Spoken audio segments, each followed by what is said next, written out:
여보, 나 무서워. 우리 이러다 길거리에 나앉는 거 아니야?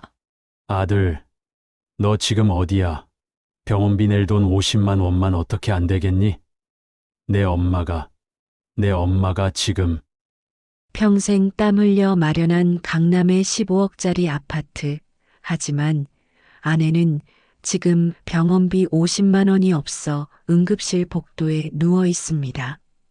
이것이 바로 대한민국 노후의 민낯입니다. 여러분, 남의 이야기 같으십니까? 오늘 당신의 통장에 반드시 있어야 할 최소 금액을 모르면 다음 차례는 바로 당신이 될 수 있습니다. 서울 강남, 이곳에 집 한 채 있다는 것은 한때 성공의 상징이었습니다.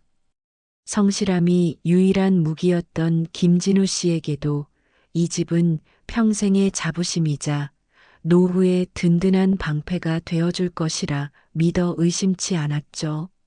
아침 신문이 빡빡한 활자 위로 쏟아지는 햇살처럼 그의 노후는 평온하고 안정적으로 보였습니다.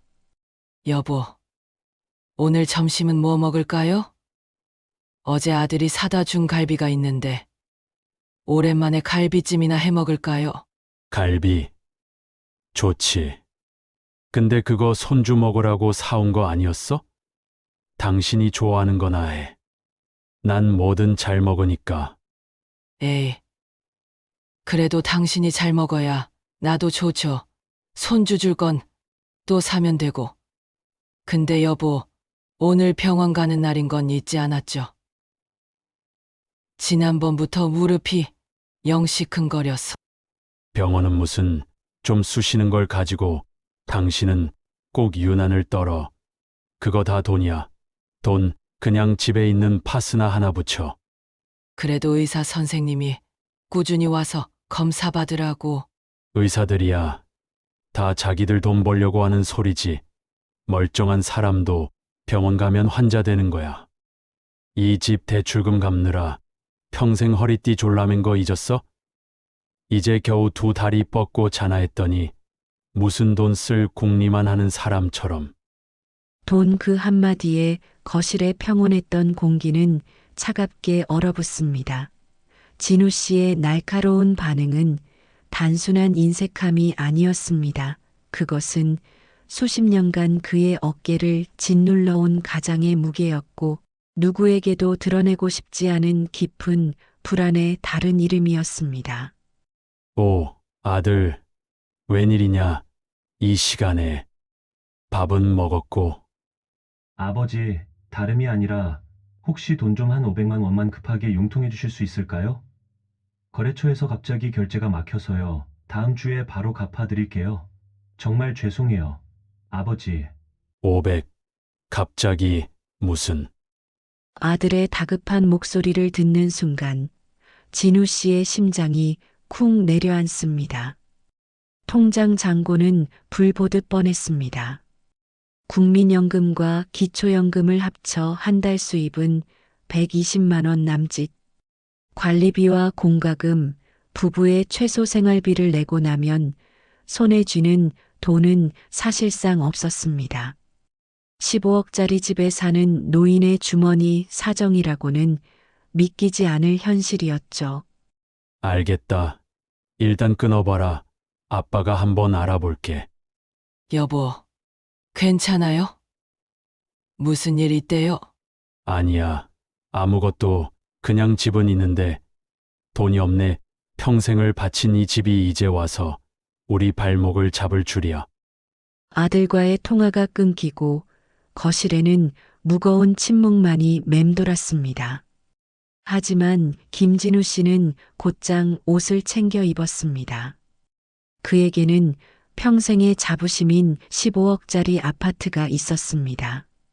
소득이 없다고 대출이 안 된다는 것은 옛말이라고 어디선가 들은 기억도 났습니다. 그는 당당하게 주거래 은행으로 향했습니다. 상담 창구에 앉은 젊은 직원은 그의 말을 듣고는 예상과 다른 답변을 내놓았습니다. 어르신, 현재 고정소득이 없으셔도 대출 진행이 불가능한 것은 아닙니다. 저희가 어르신의 연간 카드 사용 내역이나 건강보험료 납부액을 토대로 소득 수준을 추정해서 대출을 진행할 수 있습니다. 그 말에 진우 씨는 안도의 한숨을 내쉬었습니다.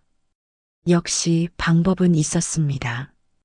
그는 직원의 안내에 따라 지난 1년간의 카드 사용 내역서를 제출했습니다. 평생을 아끼고 절약하며 살아온 삶. 외식 한 번 제대로 하지 않았고 옷 한 벌 사는데도 며칠을 고민했던 세월이었습니다. 내역서에 찍힌 숫자들은 그의 성실한 절약 정신을 증명하는 훈장과도 같았습니다. 직원은 계산기를 두드리며 무언가 계산하기 시작했습니다.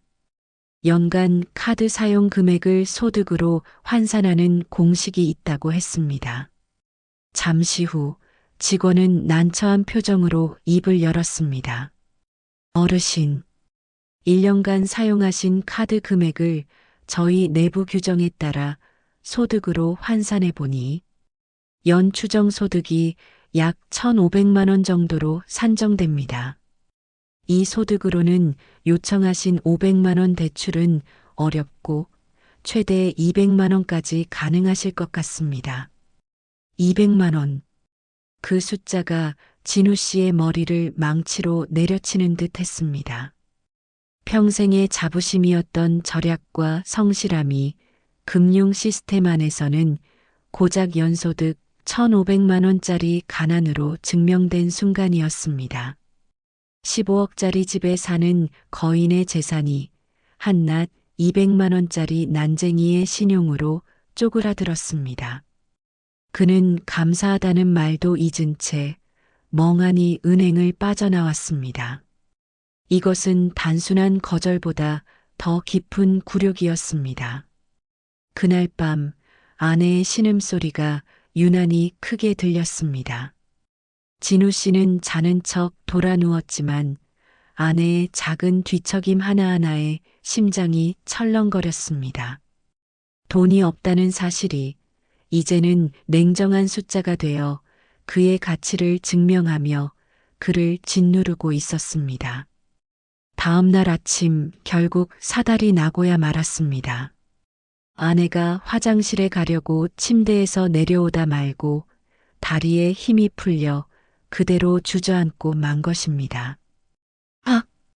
비명소리에 놀라 달려가 보니 아내는 식은땀을 뻘뻘 흘리며 무릎을 감싸 쥔 채 신음하고 있었습니다.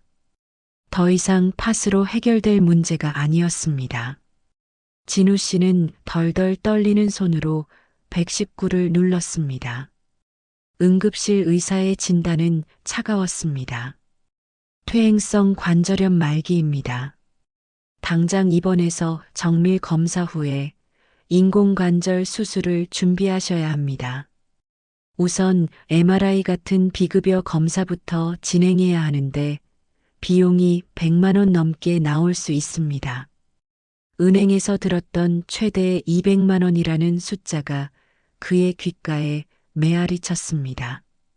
아들의 500만 원은커녕 당장 아내의 검사비조차 그의 신용만으로는 해결할 수 없다는 절망적인 현실. 균열은 더 이상 작은 틈이 아니었습니다. 그의 인생을 통째로 삼킬 듯한 깊은 상처가 되어 속절없이 벌어지고 있었습니다. 김진우 씨는 결국 아내를 입원시키지 못했습니다. 당장 MRI 같은 비급여 검사 비용을 감당할 자신이 없었기 때문입니다. 응급실에서 몇 시간 동안 고통을 줄여주는 주사를 맞고 며칠치 약을 타서 집으로 돌아오는 아내의 등은 세상에서 가장 작아 보였습니다.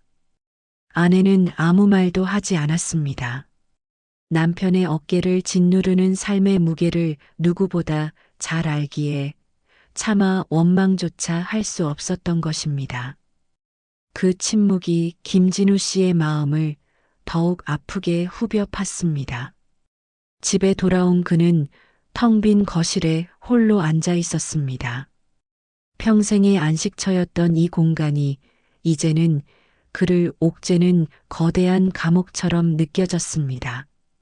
벽에 걸린 아들의 결혼 사진, 손주의 돌 사진이 흐릿한 눈으로 보니 마치 자신을 비웃는 듯 했습니다. 가족을 위해 평생을 바쳤는데 정작 가장 필요할 때 아무것도 해줄 수 없는 자신의 무력함에 치가 떨렸습니다. 이 집을 팔아야 하나.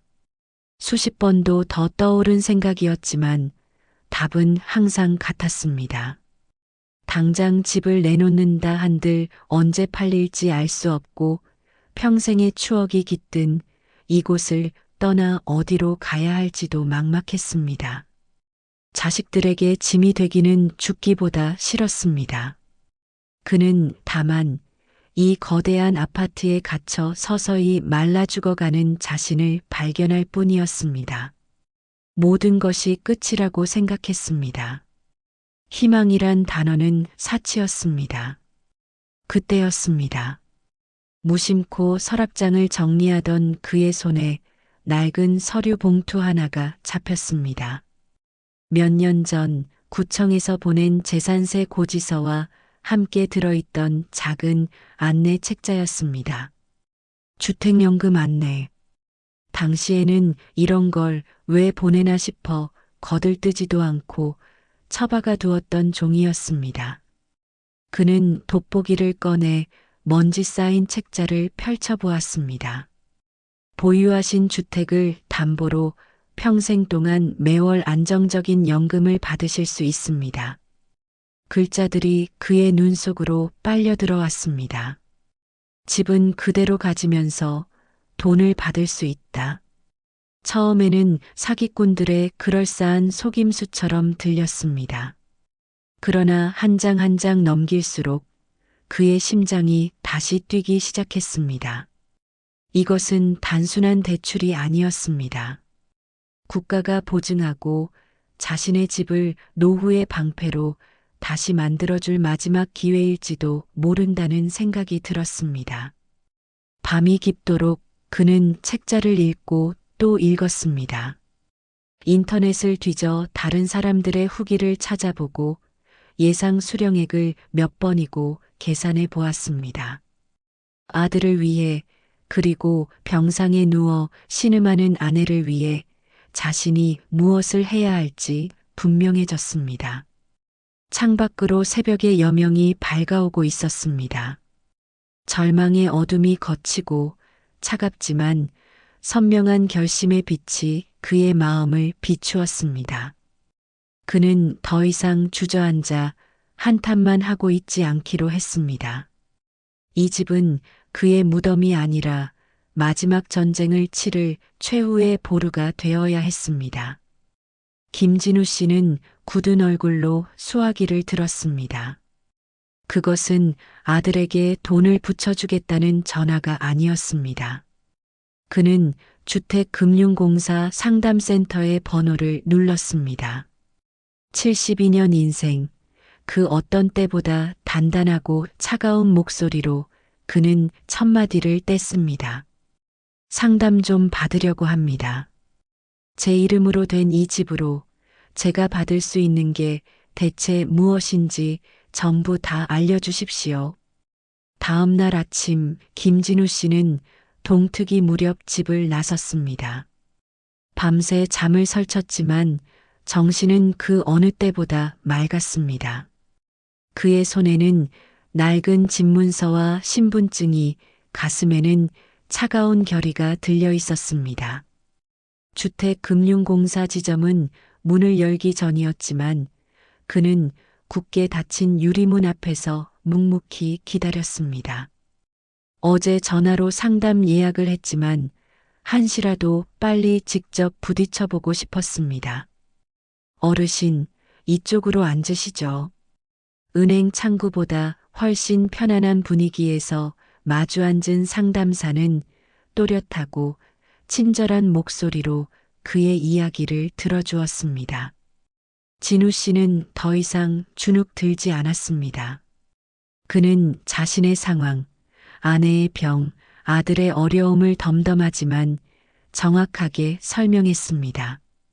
이것은 구걸이 아니라 자신의 유일한 자산으로 정당한 권리를 찾기 위한 협상이라고 생각했습니다.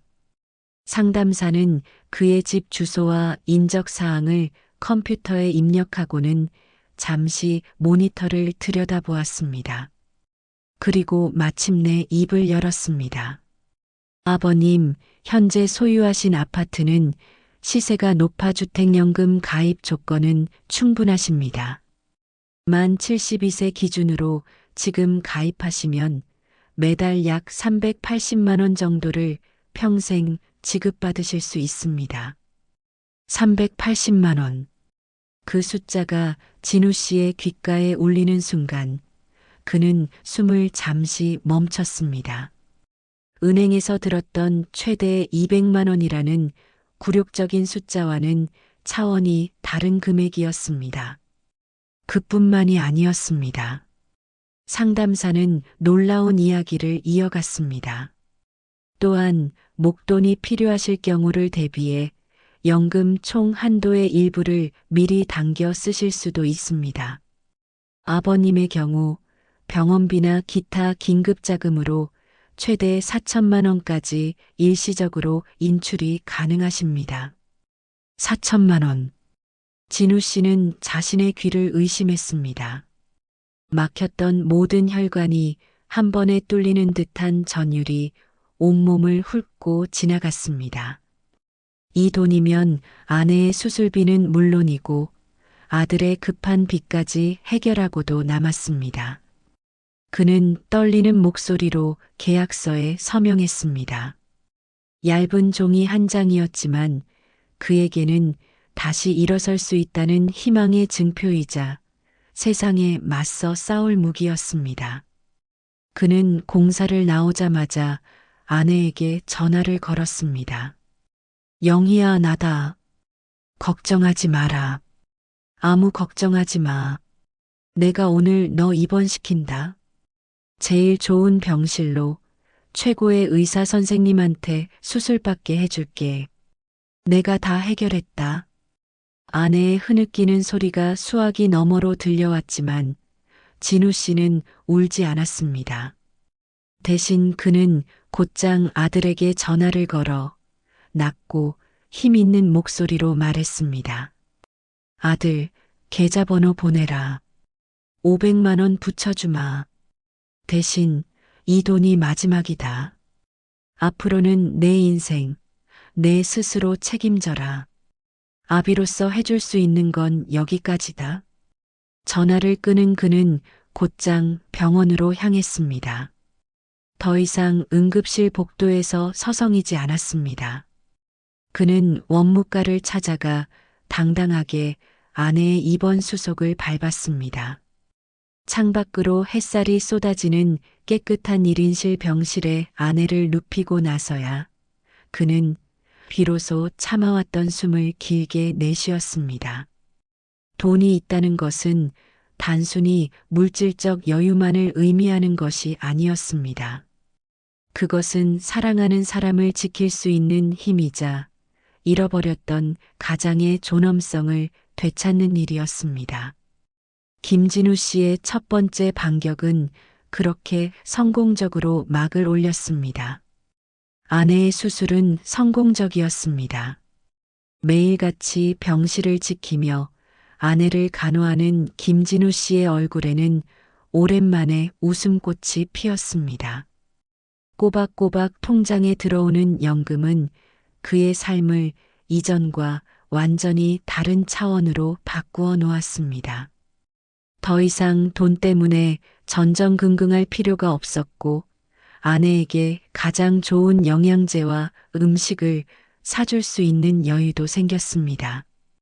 아들에게 줬던 500만 원은 마음에 걸렸지만 어쨌든 아비로서 마지막 도리를 다했다는 생각에 애써 상처를 덮어두었습니다. 평화가 찾아오는 듯 했습니다. 그 평화를 깨뜨린 것은 아들의 갑작스러운 방문이었습니다. 사업 파트너와 함께 상의할 일이 있다며 아들은 웬 낯선 젊은 남자를 데리고 병실로 찾아왔습니다. 아버지, 어머니, 인사드려요. 제 사업 파트너인 최 실장입니다. 최 실장이라는 남자는 깍듯하게 인사를 건넸지만 그의 눈빛은 병실 안을 날카롭게 훑고 있었습니다. 어딘가 모르게 서늘한 기운이 느껴졌습니다. 아들은 대뜸 서류 하나를 진우 씨 앞에 내밀었습니다. 아버지, 다름이 아니라 아버지께서 사시는 아파트, 저희 사업에 꼭 필요해서요. 이 서류에 도장 하나만 찍어주시면 안 될까요? 서류의 내용은 부동산 담보 제공 동의서였습니다. 아들의 사업 확장을 위해 진우 씨의 집을 담보로 은행에서 추가 대출을 받겠다는 내용이었습니다. 진우 씨의 얼굴이 순식간에 굳어졌습니다. 이게 무슨 소리냐? 이 집은 이미 주택연금에 가입되어 있어서 담보로 쓸 수 없어. 그리고 내가 너한테 분명히 말했을 텐데. 더 이상의 지원은 없다고. 진우 씨의 단호한 말에 옆에 있던 최 실장이 부드러운 미소를 지으며 끼어들었습니다. 아버님, 잠시 오해가 있으신 것 같습니다. 저희가 다 알아봤습니다. 주택연금을 해지하시면 담보대출을 받는데 아무런 문제가 없습니다. 지금까지 받으신 연금이랑 이자만 은행에 돌려주면 되거든요. 저희가 계산해 보니 아버님 댁을 담보로 10억까지 대출이 가능합니다. 그 돈으로 저희가 신사업에 투자해서 대박을 터뜨리면 아버님께는 지금 받으시는 연금보다 몇 배는 더 큰 돈으로 효도할 수 있습니다. 마치 모든 것을 다 안다는 듯한 최 실장의 말투에는 은근한 압박감이 서려 있었습니다. 아들은 그저 옆에서 고개를 주걱거리며 아버지를 설득하려 들었습니다. 아버지, 제발이요. 이번이 정말 마지막 기회예요. 이 사업만 성공하면 저희 정말 부자로 살 수 있어요. 아버지, 어머니 호강시켜드리는 게 제 평생 소원이잖아요. 진우 씨는 아들을 바라보았습니다. 아들의 눈에는 성공에 대한 욕망과 조급함만이 가득했습니다. 그 뒤에 서 있는 최 실장의 번들거리는 눈빛은 마치 먹잇감을 노리는 맹수처럼 느껴졌습니다. 진우 씨는 깨달았습니다. 이것은 아들의 순수한 계획이 아니었습니다. 아들은 자신도 모르는 사이에 더 교활한 존재의 꼭두각시가 되어 아비의 마지막 보루를 빼앗으러 온 것이었습니다. 안 된다. 이 집은 내 엄마와 나의 목숨줄이야. 당장 이 서류 가지고 돌아가거라. 진우 씨의 목소리가 병실에 차갑게 울려 퍼졌습니다. 그 순간 아들의 표정이 돌변했습니다. 아버지, 왜 그렇게 고집을 부리세요? 어차피 그 집 나중에 제가 물려받을 거잖아요. 그걸 좀 미리 당겨 쓰겠다는데 그게 그렇게 어려우세요? 아들의 입에서 나온 가시돋친 말에 병상에 누워있던 아내의 얼굴이 하얗게 질렸습니다. 평생을 바쳐 키운 아들이 부모의 마지막 남은 생명줄을 자신의 욕망을 위해 끊어내려 하고 있었습니다. 이것은 단순한 사업 제안이 아니었습니다. 아들의 얼굴을 한 악역의 가장 잔인한 방식의 역습이었습니다. 네, 알겠습니다. 이야기의 흐름이 최고조에 달하는 6번째 챕터를 시작하겠습니다. 주인공이 아들의 탈을 쓴 위협과 벌이는 최후의 결전, 그리고 그 끝에서 드러나는 충격적인 1차 반전을 통해 독자들에게 강렬한 카타르시스를 선사하겠습니다. 3단계 장편 대본 생성 챕터 6 최후의 결정과 1차 반전 아들의 폭언이 병실의 공기를 얼어붙게 만들었습니다. 김진우 씨는 아들의 뺨을 올려붙이고 싶은 분노를 간신히 억눌렀습니다. 대신 그는 병상에 누워 파르르 떨고 있는 아내의 손을 꼭 잡았습니다.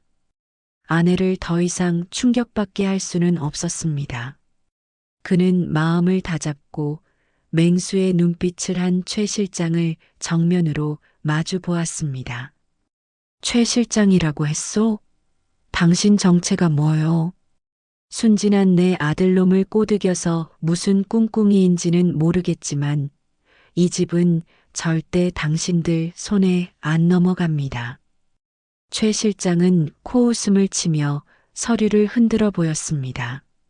아버님, 아드님은 순진한 게 아니라 성공에 대한 열정이 넘치는 겁니다. 그리고 이건 엄연히 아드님의 사업이고 저는 옆에서 돕는 것뿐입니다.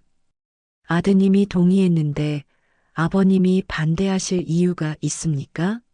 어차피 아드님께 돌아갈 재산인데요. 그의 뻔뻔한 태도에 진우 씨는 더 이상 말을 섞을 필요가 없다고 판단했습니다. 그는 조용히 병실 전화의 수화기를 들었습니다. 여보세요? 거기 경찰서죠? 여기 XX병원 702호실인데 웬 사기꾼들이 와서 행패를 부리고 있습니다. 와서 좀 조사해 주셨으면 합니다. 경찰이라는 말에 최 실장과 아들의 얼굴이 당황으로 물들었습니다. 특히 아들은 아버지가 정말로 경찰을 부를 줄은 몰랐다는 듯 안절부절 못했습니다. 아버지, 지금 뭐 하시는 거예요? 이 사람이 어떤 사람인 줄 알고 일을 왜 이렇게 크게 만드세요? 시끄럽다. 내가 정신을 못 차리니 법이 무서운 줄이라도 알아야지. 잠시 후 정말로 경찰관 2명이 병실에 도착했습니다.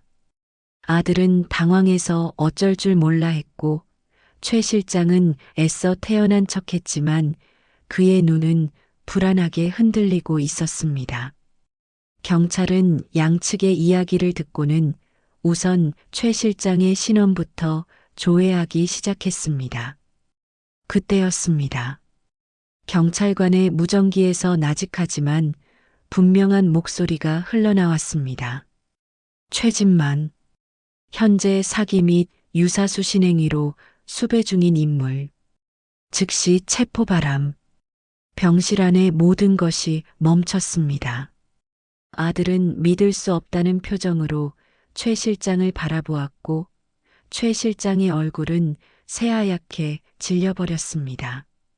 그는 도망치려 했지만 건장한 경찰관들에게 양팔이 붙들려 꼼짝없이 제압당했습니다. 아닐 거야. 실장님, 이게 어떻게 된 거예요? 우리 사업은... 아들은 넋이 나간 사람처럼 중얼거렸습니다. 진우 씨는 아들에게 다가가 찢어질 듯한 마음으로 말했습니다.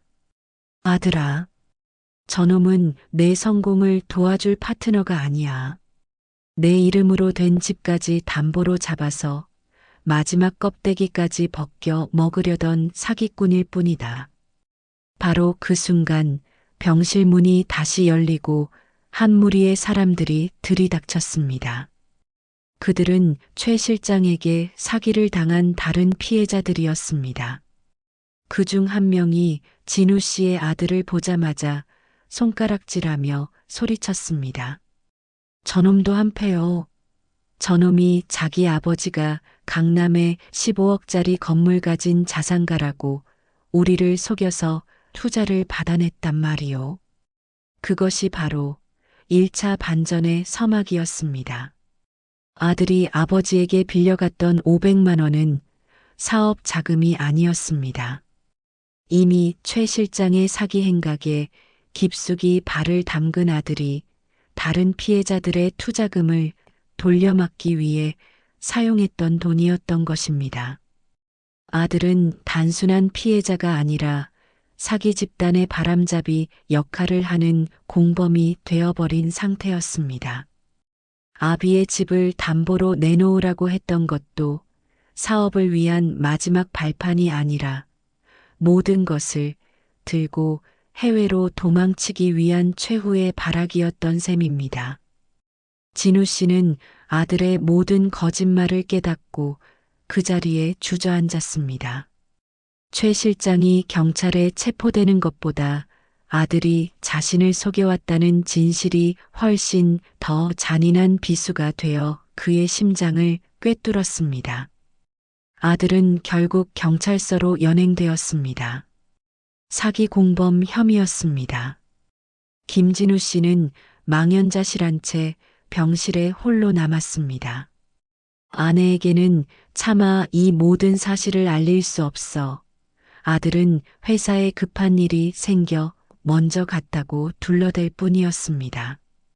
평생을 바쳐 지켜온 가정이 한순간에 무너져 내리는 것 같았습니다. 도대체 어디서부터 잘못된 것일까? 그는 밤새 한숨도 자지 못하고 무너지는 가슴을 부여잡았습니다. 다음 날 진우 씨는 아들의 변호사를 만나기 위해 경찰서로 향했습니다.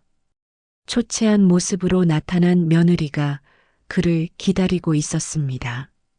며느리는 그를 보자마자 고개를 숙이며 눈물을 쏟았습니다. 아버님, 죄송해요. 정말 죄송합니다. 며느리의 손에는 작은 수첩 하나가 들려 있었습니다. 아들의 책상 서랍 깊숙한 곳에서 발견한 것이라고 했습니다. 그것은 아들의 비밀 장부이자 차마 부모에게는 꺼내지 못했던 고통의 기록이었습니다. 수첩의 첫 장은 아버지처럼 살지 않겠다는 다짐으로 시작되었습니다. 아들의 눈에 비친 아버지는 평생 돈에 쪼들리며 인색하게 살아온 실패한 가장이었습니다. 학창 시절 친구들이 다 가는 해외여행 한 번 보내주지 못했고 변변한 옷 한 벌 사주지 못했던 아버지.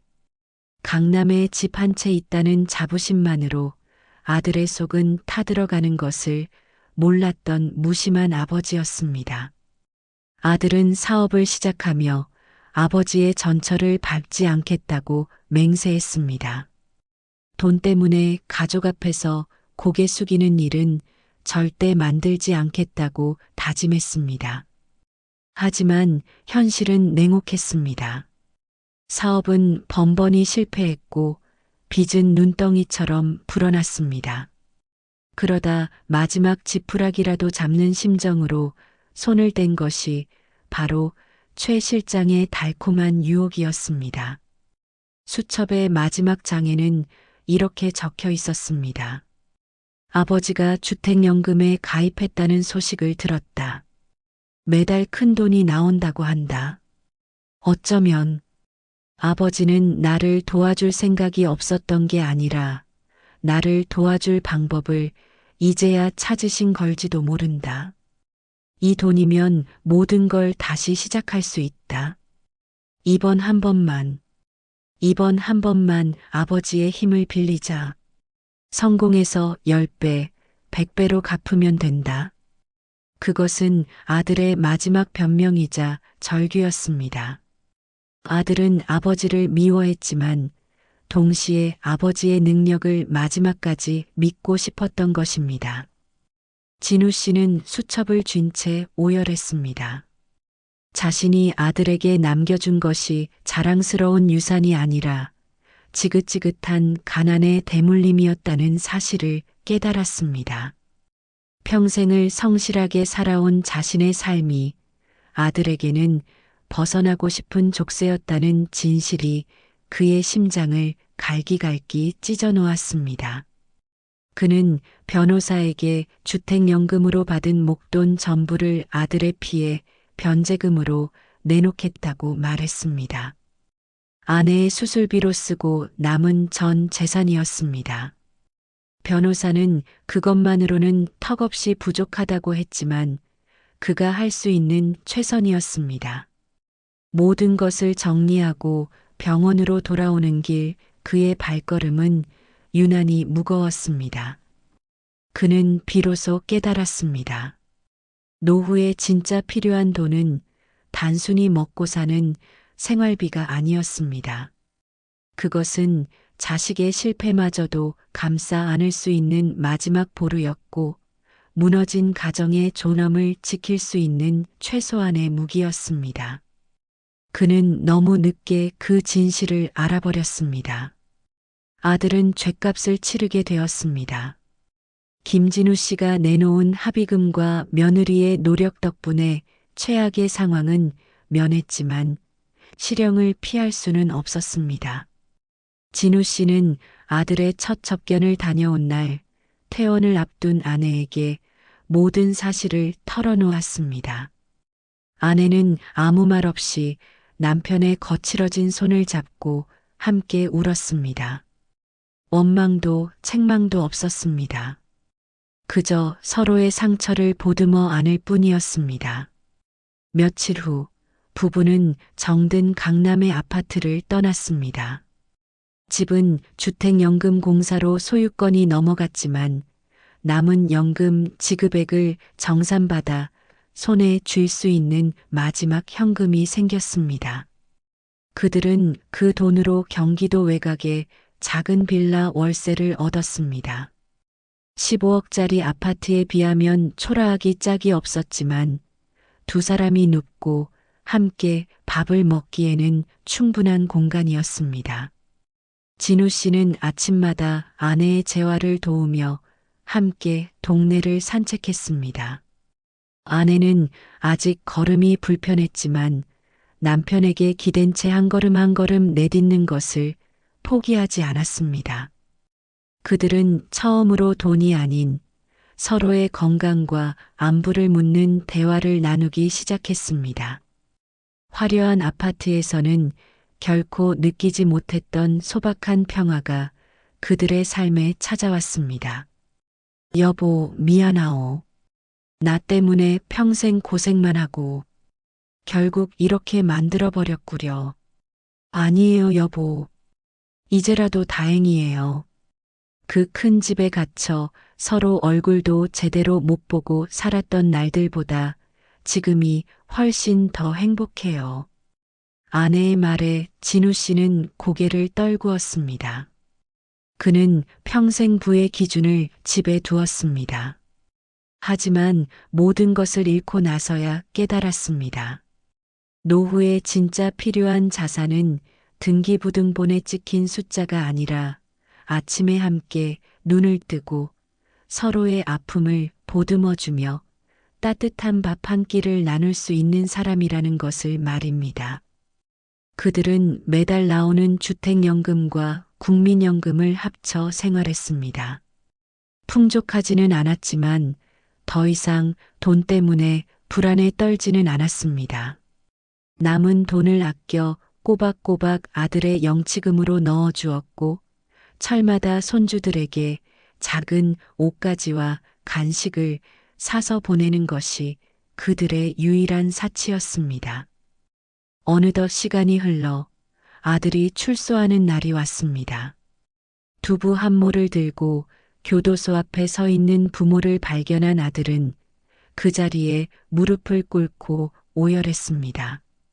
수척해졌지만 원망이 사라진 아들의 얼굴에는 비로소 철이 든 어른의 모습이 담겨 있었습니다. 그날 저녁 세 사람은 작은 빌라의 밥상에 둘러앉았습니다. 어색한 침묵이 흘렀지만 그 누구도 불편해하지 않았습니다. 진우 씨가 아들의 밥그릇 위에 갈비찜 한 점을 올려주며 나직이 말했습니다. 아들아, 이제부터 다시 시작하면 된다. 내게는 아직 시간이 많다. 아비는 이제야 진짜 중요한 게 뭔지 알았다. 그것은 완전한 용서도 완벽한 해피엔딩도 아니었습니다. 하지만 그들은 알 수 있었습니다. 상처는 깊고 고통스러웠지만 그 상처를 통해 비로소 진짜 가족이 되어가고 있다는 것을 말입니다. 창밖으로 지는 저녁 노을이 세 사람의 새로운 시작을 조용히 비추고 있었습니다.